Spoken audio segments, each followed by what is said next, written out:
Thank you. We start things off in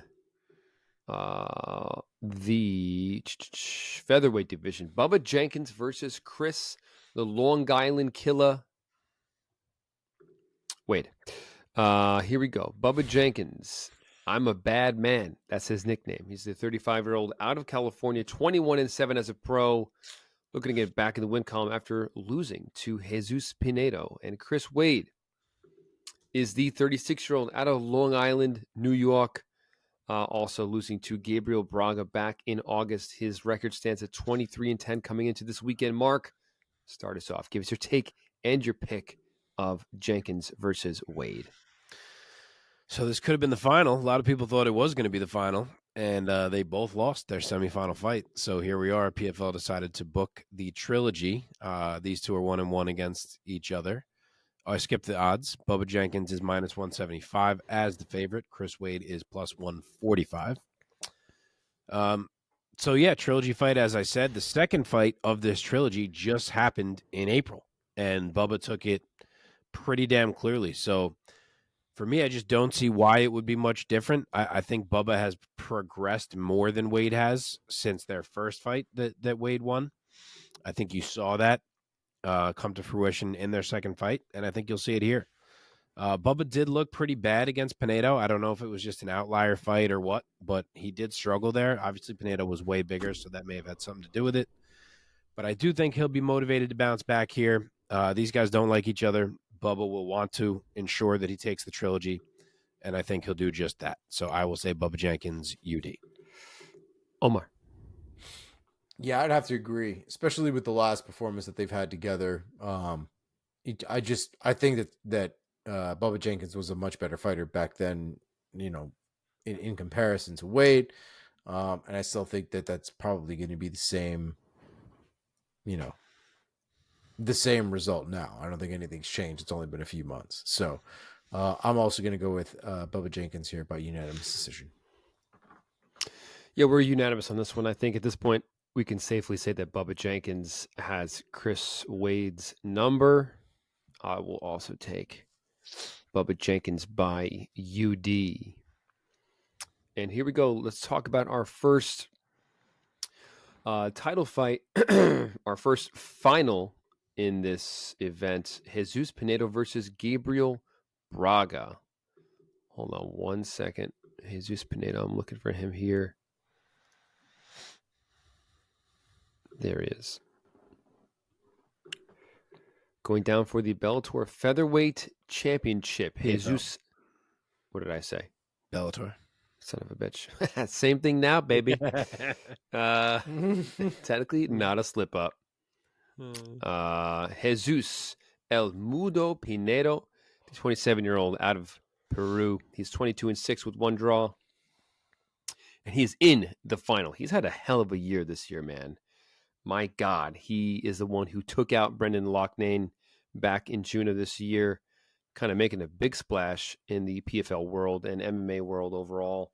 And he'll be taking on Gabriel Braga for the chip, 25 years old, out of Brazil, undefeated 12-0.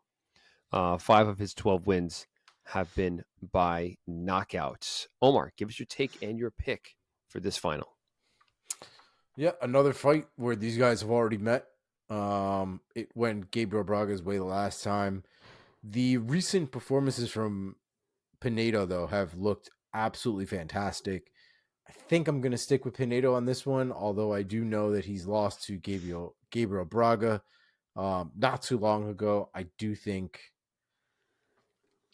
he can get it, man. I think he can get it. So I'm going to go with Jesus Pinedo here by split decision. Okay. Mark? So just so you guys know, I don't know if you know or not, but all these finals are 5-round fights. So factor that in as you're making these picks. Only the finals, not the Brunson and the Kayla, but the ones that are finals. So yeah, odds dead even. Minus 110, minus 110. I've seen places where Braga's slightly favored, seen places where Pinedo's slightly favored. All in all, we got even odds. 3 inches of height and 2 inches of reach for Pinedo. He is the bigger man. As Omar said, Gabriel Braga did win a split decision the first time they met. I know Braga's undefeated, but I'm going with Pinedo here, and I'm actually doing it pretty confidently. The size for Pinedo is a lot. He looked so big in his last fight. Granted, he missed weight, so we'll see if he can make the weight here. But he looked like an absolute murderous buzzsaw. And Gabriel Braga, as much as he won the first fight, as much as he won his last fight, he was getting hit cleanly by Chris Wade. And even in the first fight with Pinedo, when Pinedo turned up the aggression, he was able to take that fight over. Now, it was too late. He had already let 2 rounds pass. But this time, I think we get that aggression the whole way through. And if Wade can land on Braga, I think Pinedo can. And I think Pinedo finds something big and hurts Gabriel Braga. Plus the confidence Pinedo's got to have coming into this fight after finishing Loughnane and Bubba back-to-back. It's got to be sky high. So give me Pinedo, round 2 knockout. Oh, baby. Omar, what did you say? Split decision for Pinedo. I don't hate it. Mike's staring at the undefeated record. I know. This is going to be one, though, but, man, I like Pinedo so much. I'm gonna roll with Pinedo here. I'm going to say he gets it done, and he gives the younger man, look at me, taking off my training wheels. I'm going to say he gives the younger man his first loss here in a big spot. Pinedo, you said the word perfectly. It's my favorite word for him. He is a fucking buzzsaw at 145 pounds. Give me Pinedo, not only handing Braga his first loss, but a knockout loss. I'll say round 2. And he's the champ. We're going home with the check. Same as me. We're identical. Unanimous from us on a 50-50 fight. That's very interesting. Son. Can't wait till I'll be wrong next week. Yeah, right. Let's go now to a very fun fight. Ray Cooper III welcoming Derek Brunson to the PFL. Ray Cooper III is a 30-year-old out of Hawaii, 25-8 as a pro, most recently defeating Brett Cooper more than 1 year ago. Derek Brunson, coming off of 2 back-to-back UFC losses at the hands of Jared Cannonier and Dricus du Plessis, but who are they? Doesn't matter anymore. Fresh start for Derek the One Brunson. The one. Mark, give us your take and your pick. Yeah, that's his nickname on Sherdog. Interesting. I don't think I knew Yeah, that. maybe it's new. Give us your take and your pick. All right. Ray Cooper is a minus 180 favorite here. Derek Brunson is plus 150 as the dog. Derek Brunson is going to have a 6-inch height and 7-inch reach advantage. It's a lot. This fight for me is legitimately impossible to pick because Cooper was not a big welterweight, and now he's fighting at 185. And as you just heard, he's given up huge size to Derek Brunson, but he comes with huge aggression and the type of power that can turn Brunson into weird Brunson. You know, when something's not going his way and he gets clipped. And we've also seen Cooper beat another top shelf wrestler in Magomedkerimov, so we know he can beat that type of game. Derek Brunson is 39 years old and is showing a concerning fall off in any fight that isn't going perfectly how he wants it to. But at the same time, every loss he had in the UFC was to a top 5 talent. And as I said, he is huge in this fight. So it's hard. There's reasons to not believe in either guy, and there's reasons to believe in either guy. And Brunson does start strong. You know, in his very last fight, he took Dricus du Plessis down, and he won round 1 against Dricus, who may be the champion soon if he beats Sean Strickland. Granted, this is the PFL, and he can't elbow if he gets Ray Cooper down. So that's going to be a weird adjustment for him that probably limits his ground and pound a bit, which I hate, by the way. I don't understand why that's the thing in the PFL. And then the durability of Brunson is a real concern for me because even if he wins round 1 and looks great, if he tires a little bit and gets cracked in round 2, I could see that fight go hugely south immediately. So I don't know. I think it's a coin toss. Derek Brunson dominating would not surprise me. Cooper KOing him in 2 minutes would not surprise me. I really think any result is on the table in this fight. It's a weird fight. I'm going to flip my coin and say Derek Brunson, you did. Mark, Omar, your thoughts? I'm still not sold on Derek Brunson. post UFC, pre UFC, current UFC. I'm going to go with Ray Cooper. Ray Cooper has exceeded my expectations on more than one occasion. I don't see why he should all of a sudden stop. So I'm going to go with Ray Cooper here by TKO round 3. Omar has officially fallen asleep. Facts. I am with the sleepyhead on this one. Omar, you said it perfectly. Ray Cooper has exceeded my expectations enough to the point where I'm going to take him against Derek Brunson here to spoil the party, spoil the welcoming committee of Derek Brunson coming into the PFL. And I will take Ray Cooper the third by knockout. I'll go third round for Braga boy. Let's now go to the women's featherweight division. Excuse me, lightweight division, right? Lightweight or featherweight? This is about Feds, I want to say. catchweight at 150 pounds. So it was featherweight, but then when Bud dropped out and Ladd Somebody took it did, short, right, they made it 50. Kayla Harrison taking on Aspen Ladd. What a fight. And what a fight for Aspen Ladd here. Kayla Harrison, the 33-year-old out of Middletown, Ohio, 15-1 as a pro. Of course, she is the former PFL women's featherweight champion. She last lost to Larissa Pacheco back in 2022. Aspen Ladd, newcomer from the UFC, is now 2-1 under the PFL banner. And overall, she's 11-4. Omar, give us your take and your pick between Harrison and Ladd. Muted. Son of a bitch. I think it's a great fight stylistically. I think Aspen Ladd brings an interesting variable of her grappling to the table. I think the thing that concerns me the most is that it seems like Aspen Ladd has gotten worse, I guess, for lack of a better term, over the course of her career. We've seen her start really strong, almost buzzsaw-like, and then somewhere along the line that kind of stopped happening. I just think Kayla Harrison is such a good fighter, such a strong specimen of a woman that I don't think Aspen Ladd is going to be afforded any mistakes. And unfortunately, Aspen Ladd, I think, to me, is yet to have a perfect performance in that sense. So I think there's going to be enough opportunity for Kayla Harrison to take advantage. So I'm going to go with Kayla Harrison here. I think she gets the stoppage, round 2 submission. Mark? So Kayla is minus 900 as the favorite. Aspen Ladd is plus 600. I think that's a little aggressive. 2 inches of height for Kayla. Wait, for Kayla? Did I write that wrong? I would have thought that Kayla was shorter. Now I'm doubting myself.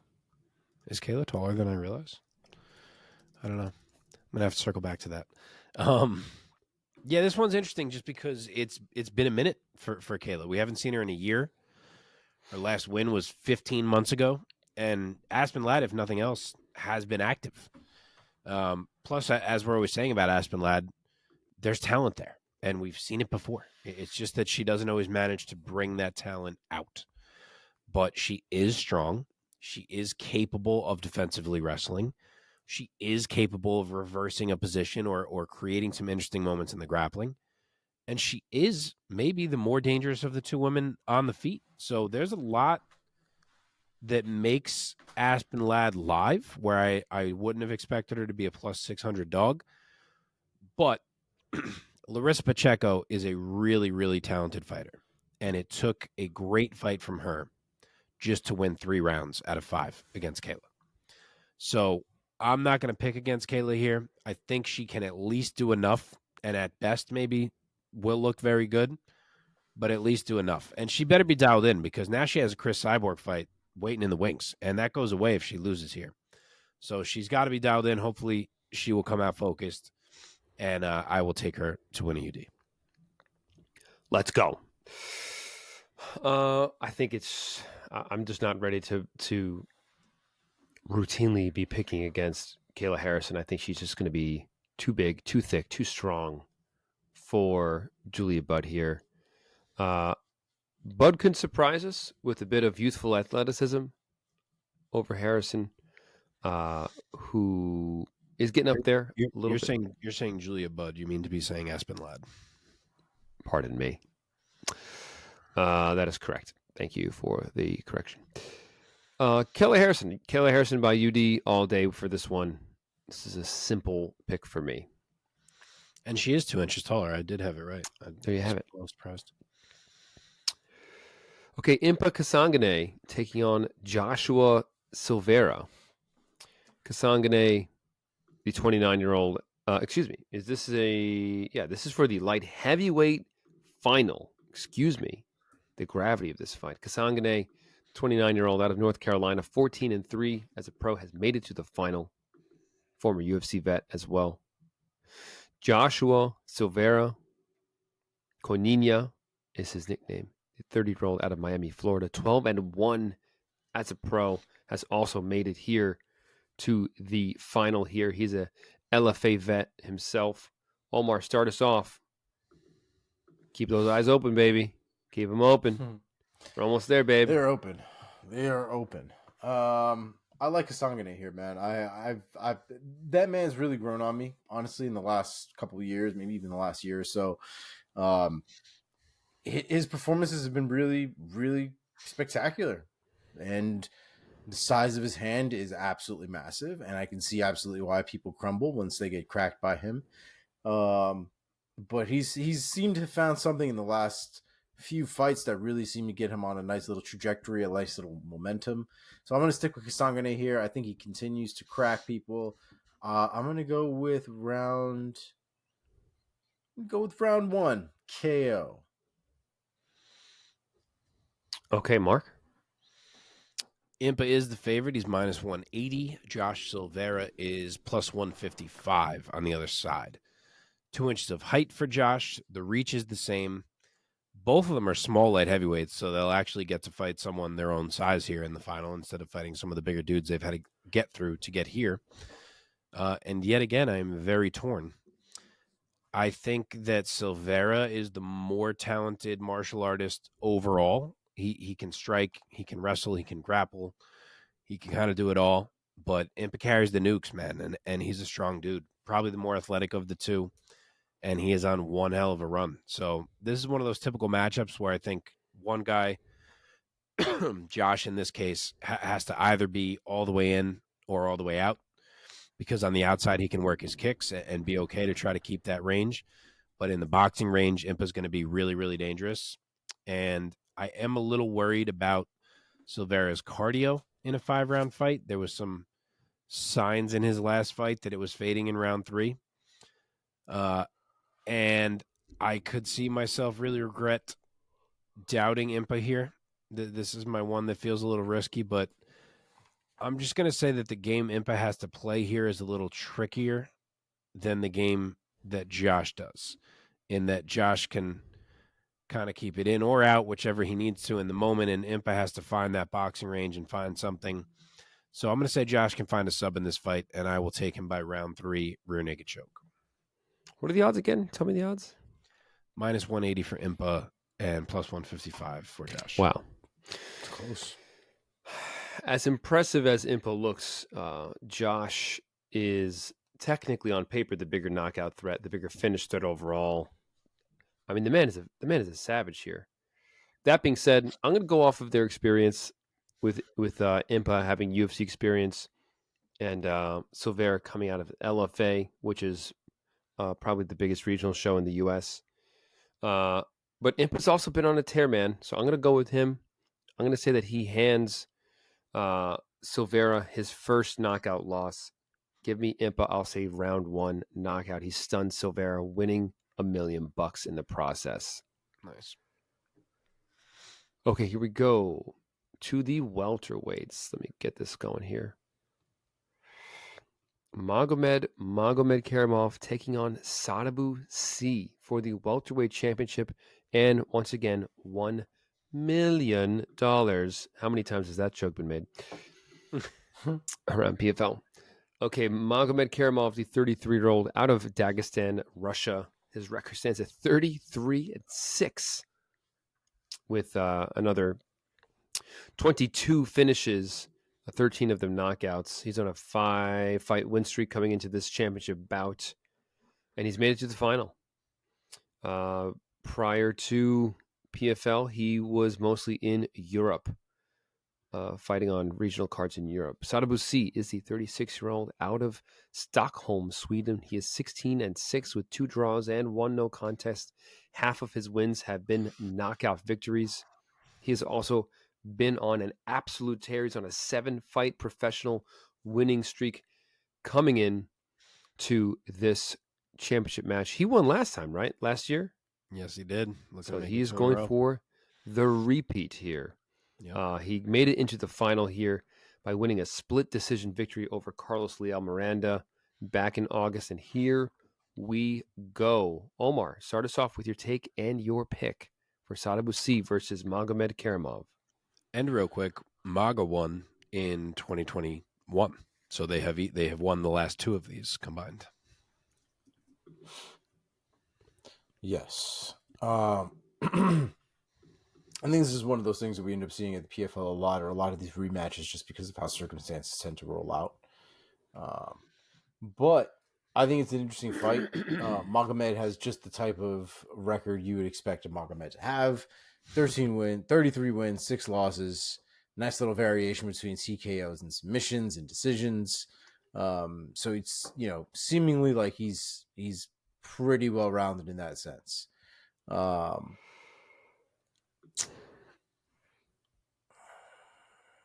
I think I'm going to go with Magomedkerimov here, just because I have a feeling.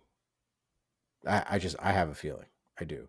So I'm going to go Magomedkerimov here by knockout round 1. Wow. Man, both of these guys are absolute studs. I'll go next. I without knowing the odds. Although, Mark, can you just tell me the odds, just so I'm just curious? I'm going to guess that Sadibou is the favorite. Oh, It's it's Magomed. Magomed is minus 170. Sadibou is plus 135. Okay. 170 seems like a lot, but that's fine. So they're similar age. Sadibou is obviously longer, taller. I'm guessing he has a much longer reach. Do you have their reaches? I do. Sadibou's 2 inches taller, and he has a 7-inch reach advantage. That is significant. Lot.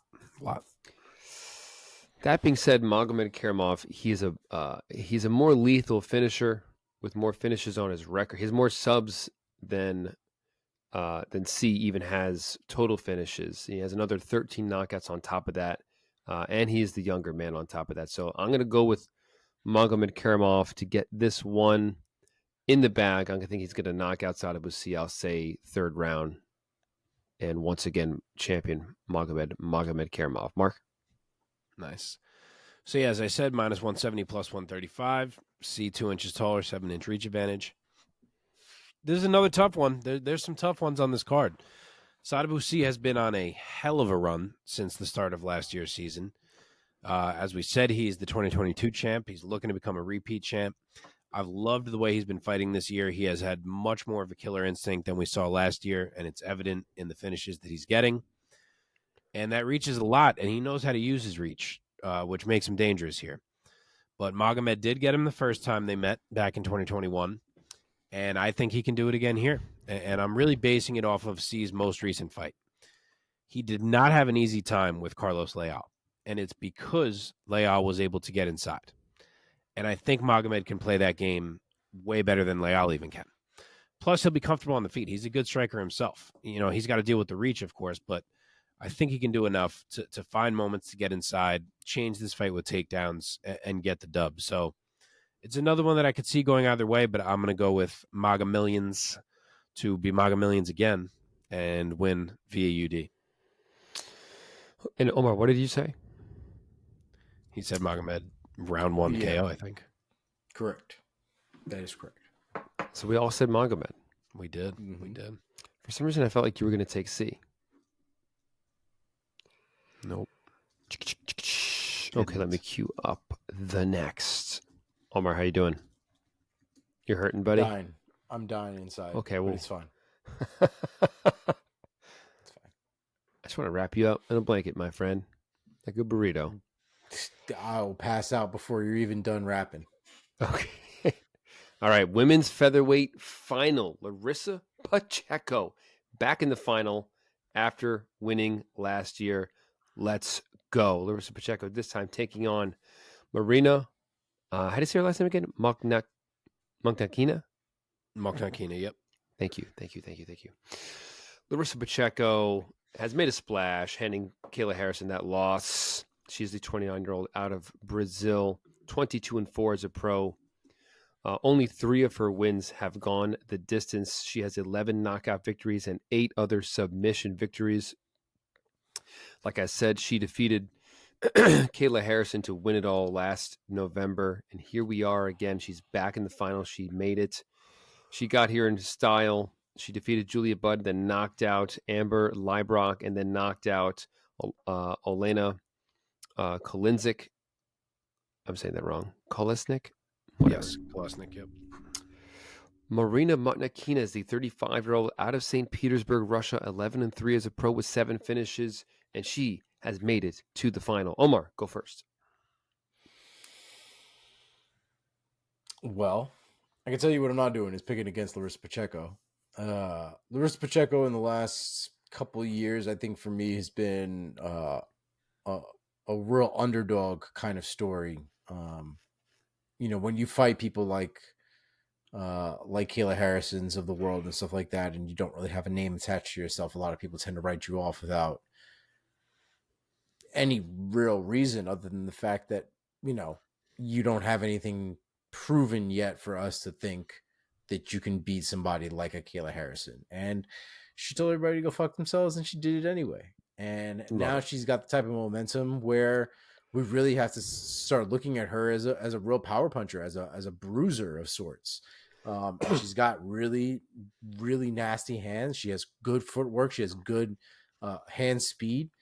And I think she's definitely a handful for a lot of women in that division and in that promotion. So I'm gonna go with Larissa Pacheco here. I think she gets it done in the first round. So I'm gonna go first round KO. I'll go next. Yeah, I mean, I'm on the same boat as you here. I'm not prepared to go in any other direction other than Larissa Pacheco. At this point, she's proven that she's too hard of a hitter to just consider going against her right now.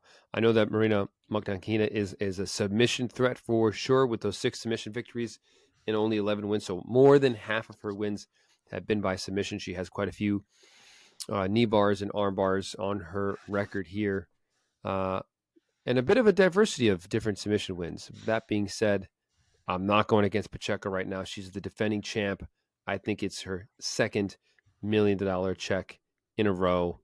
I'll take Pacheco. I'll say she finishes Mokhnatkina with strikes. I'll say in the second round. Mark, tell us why you're taking the underdog here. So Marina is the underdog. She is plus 550. Larissa Pacheco is minus 800 as the favorite. Holy shit. The height is the same, 3 inches of reach for Pacheco. Pacheco is trying to add now the featherweight championship to her resume to go with her lightweight championship that she won last year by beating Kayla Harrison. So that would be cool for her if she can get this done. And of all the fights on the card, this is the one that requires the least thought.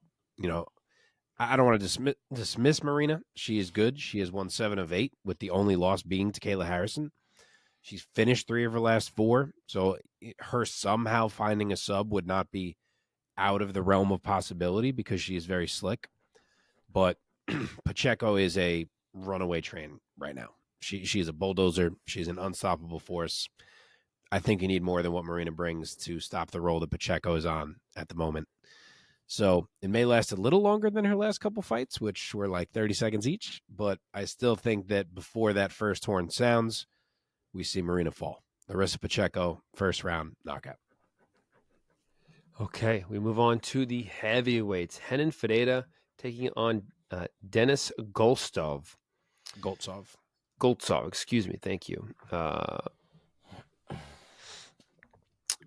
Excuse me. Renan Ferreira, the Problema The 33-year-old out of Brazil. He is 11-3 with 3 no contests, 10 finishes, 9 of them knockouts, and he has made it to the final. He'll be facing off against the Russian Goltsov. Did I say that right again or wrong again?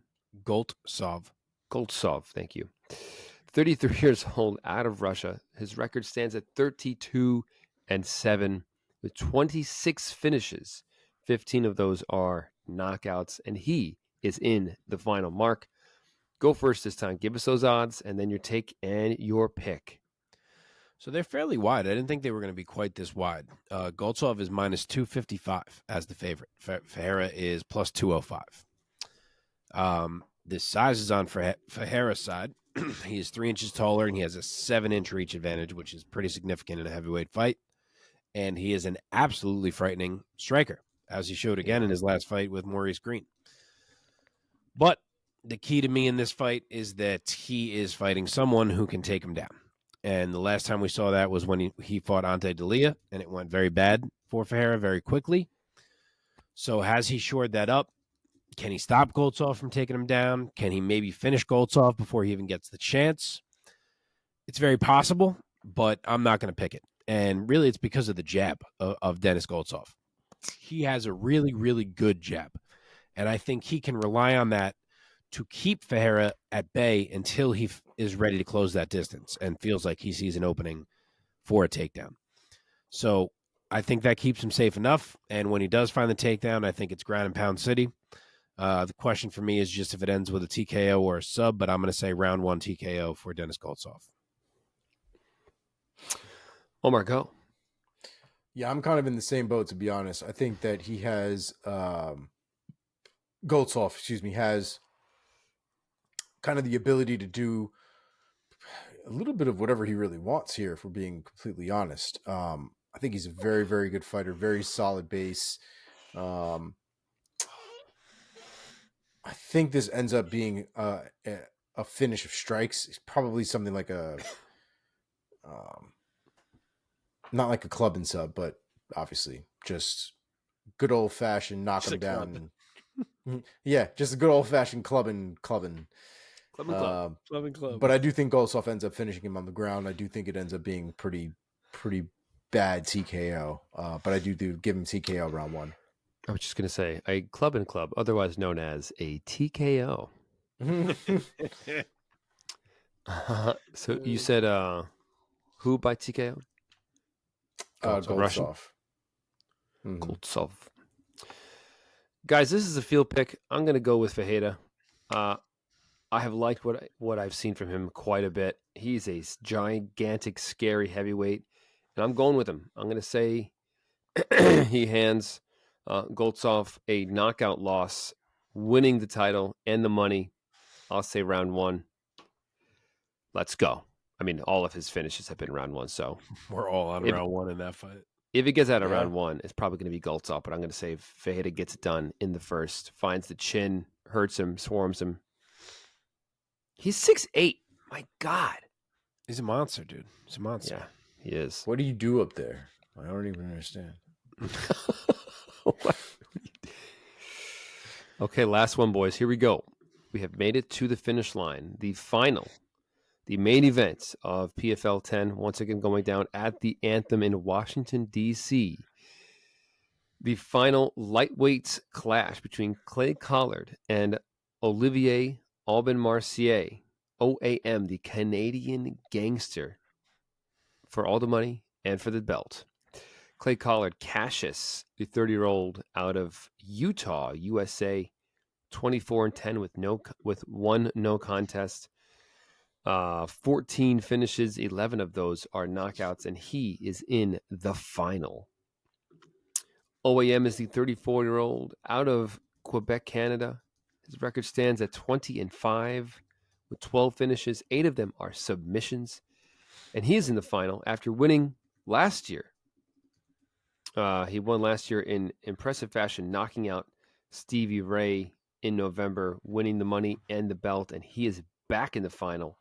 OAM has done well for himself under the PFL banner after departing from the UFC. Here we go. Omar, go first. Um, After I've he been a goes, big he's just fan going to clock. He's almost just going to sign out. He's just going to leave. of. No, I've been a big fan of OEM for a minute now. And I think he's found a new kind of resurgence to the success of his career. I think he's obviously got way more success now in the PFL than he probably was ever going to have in the UFC at this point. But he's had such great performances recently. He's really seemed to find some power behind his shots in most recent performances. And I think he's still going to have that here, man. As solid as Clay Collard is, he is not invincible. That dude gets hit and he gets hit hard. You know, he's got a good chin, almost Gaethje like, but he gets tagged quite a bit. And with the power that OEM seems to have nowadays, getting hit clean on the chin by one of his strikes just doesn't seem like the way to go. And if OAM is nothing else, he is defensively sound. So I'm not as concerned as for him as I am for Clay Collard in that sense. So I'm going to go with the OEM here. I think he does get the finish. It probably takes a little while because Clay Collard is a motherfucker. But I'm going to go third round, TKO, OAM. Yeah, I'll go next. Both of these guys are former UFC veterans. OAM, it's important to note who he lost to. He departed from the UFC after 3 consecutive unanimous decision losses. And they were first Alexander Hernandez, which I know Hernandez has since 2018 been a little bit up and down. But, you know, back in 2018, Alexander Hernandez was a bit of a prospect at lightweight. And then he lost to a guy named Gilbert Burns. And then he lost to a guy named Arman Sarukian. So nothing to scoff at there for OAM here. He also has a loss to Diego Ferreira back in 2016. So again, it's not like he's lost to no names here in the UFC. Unfortunately, he hit a bit of a skid and he's out. But now he has been undefeated thus far in the PFL. He won both of his fights in 2021. They were both decisions, so it didn't get him far enough into that season with points. Then he won in 2022, and now he's back in the final in 2023. That alone is why I'm just going to keep rolling with OAM, man. I think he has hit another level. He's found another gear, and he's showing everybody why he is very, very good at 155 pounds. In fact, I would love if he was still in the UFC and fighting those guys. Nothing, no offense to Clay Collard, but I think OAM is just on another level. I'll take him this time by a UD over Clay Collard. He walks away with another pocket full of cash. Mark? So as you would expect, OAM is the favorite. He's minus 265. Clay Collard is plus 205 as the dog.